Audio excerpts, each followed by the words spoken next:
Hi friends, welcome to my channel. ఈ video వెళ్ళకనే ముందు please like చేయండి, షేర్ చేయండి, సబ్స్క్రైబ్ చేసుకొని ఛానల్ని. మనం ఈరోజు చెప్పబోయే టాపిక్ ఏంటిదంటే మహారాష్ట్ర అసెంబ్లీ ఎన్నికల్లో బీజేపీ పార్టీ ఎట్లా విజయం సాధించిందో దాని గురించి కొన్ని విశేషాలను తెలుసుకుంటాము.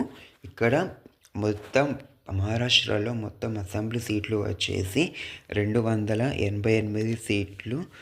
ఏ పార్టీకైనా 142 స్థానాలు వస్తాయో ఆ పార్టీ విజయం సాధించినట్టు జరుగుతుంది.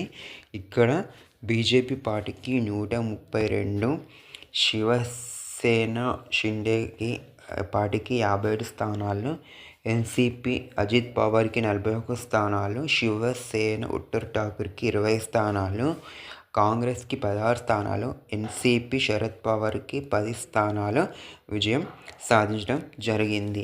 మరియు ముఖ్యంగా ఇక్కడ ఈ అసెంబ్లీ ఎన్నికల్లో ఇక్కడ భారీ మెజారిటీతో బీజేపీ పార్టీ కానీ, శివసేన షిండే పార్టీ కానీ, ఎన్సీపీ అజిత్ పవార్ పార్టీలు విజయం సాధించడం జరిగింది. ఇక్కడ కాంగ్రెస్, శివసేన, ఉద్ధవ్ ఠాకరే మరియు ఎన్సీపీ అజిత్ పవార్ పార్టీలు విజయం సాధించలేకపోయారు.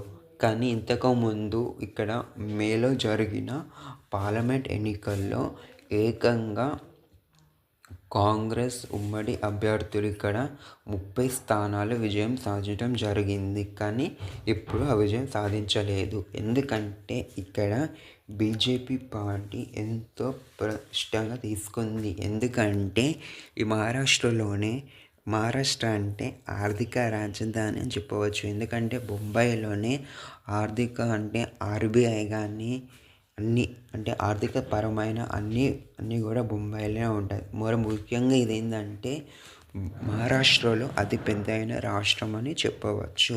అందుకే దీనికి ఎంత ఇంపార్టెన్స్ ఉంటుంది. మరి ముఖ్యంగా ఇక్కడ బీజేపీ పార్టీ ఎట్లా విజయం సాధించిందంటే కొన్ని విశేషాలు నేను చెప్తాను. అదేంటిదంటే నెంబర్ 1 ఒకటి వచ్చేసి ఇక్కడ ప్రతి మహిళకు 1500 రూపాయలు ఇవ్వడం జరుగుతుంది. తన మేనిఫెస్టోలో కూడా ఇప్పుడు మేము గెలిస్తే మరి 2100 ఇస్తామని బీజేపీ పార్టీ మేనిఫెస్టో పెట్టడం జరిగింది. మరి ముఖ్యంగా ఇంకొక విషయం ఏంటంటే ఇక్కడ ప్రతి రైతుకు 15,000 రూపాయలు సంవత్సరానికి ఇవ్వడం జరుగుతుందని చెప్పడం జరిగింది. మరియు ముఖ్యంగా ఇంకొక విషయం ఏంటంటే రైతు రుణమాఫీ ఇక్కడ 2 లక్షల వరకు చేద్దామని బీజేపీ పార్టీ తన మేనిఫెస్టోలో పెట్టడం జరిగింది. ఇక్కడ ఇంకొక విషయం ఏంటంటే ప్రతి ఎస్సీ, ఎస్టీ, బీసీ ఇండస్ట్రియల్ పెట్టడానికి ఇక్కడ 15,000 రూపాయల వరకు ఎటువంటి లోన్ లేకుండా ఇవ్వడం జరుగుతుందని తన మేనిఫెస్టోలో పెట్టడం జరిగింది. మరి ముఖ్యంగా ఇంకొక విషయం ఏంటంటే ఆర్ఎస్ఎస్ కూడా బీజేపీ పార్టీకి ఎంతో విజయం సాధించడం జరిగింది. ఎందుకంటే ఇక్కడ ఆర్ఎస్ఎస్ ప్రతి బూత్కి వెళ్ళి తిరగడం జరిగింది.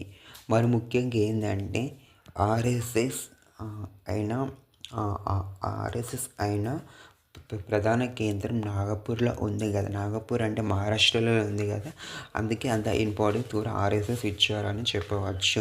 ఇక్కడ కాంగ్రెస్ పార్టీ తన మేనిఫెస్టోలో ఫ్రీ బస్, 3 లక్షల వరకు రుణమాఫీ ఇవన్నీ పెట్టినా కూడా అక్కడ పార్టీ విజయం సాధించలేకపోయిందని చెప్పవచ్చు. ఇక్కడ ఇంకొకటి బీజేపీ పార్టీకి విజయం సాధించడానికి ముఖ్య కారణంలో ఏంటంటే మన నరేంద్ర మోడీ ప్రతి మీటింగ్లో ఇక్కడ ఒక పార్టీ ఉండాలి, సెంట్రల్ ఒక పార్టీ ఉండాలని చెప్పడం జరిగింది. ఇక్కడ ఇంకొక విషయం ఏంటంటే కాంగ్రెస్ పార్టీ ఓటమి కారణాలు ఏంటంటే ఇక్కడ వీళ్ళది అప్పుడే మహారాష్ట్ర నోటిఫికేషన్ వచ్చినాకనే ఇక్కడ శివసేన పార్టీకును మరి కాంగ్రెస్ పార్టీకి సీట్లో ఎగరడం జరగలేదు. దీనికోసం ఎన్నో రోజులు ఎదురు చూడడం జరిగింది. మరియు ఇక్కడ ఇంకొకటి ఏంటంటే కాంగ్రెస్ ఇక్కడ ఒక నినాదం గురించింది, మేము అధికారంలోకి వస్తే 50% రిజర్వేషన్ అని ఎత్తేస్తామని చెప్పడం జరిగింది. దానివల్ల కూడా బీసీ వాళ్ళు ఇటు బీజేపీకి ఓట్ ట్రాన్స్ఫర్ అయ్యడం జరిగింది. ఎందుకంటే మహారాష్ట్రలో మరాఠీ వాళ్ళకి రిజర్వేషన్ ఇస్తామని బీజేపీ పార్టీ చెప్పడం జరిగింది. అందుకే ఇక్కడ ఓబీసీ వాళ్ళు ఎక్కువగా బీజేపీ పార్టీకి ఓటు వేయడం జరిగింది చెప్పవచ్చు. ఇక్కడ ఇది సుమారుగా హ్యాట్రిక్ విజయం అని చెప్పవచ్చు బీజేపీ పార్టీ మహారాష్ట్రలో. Thank you for watching.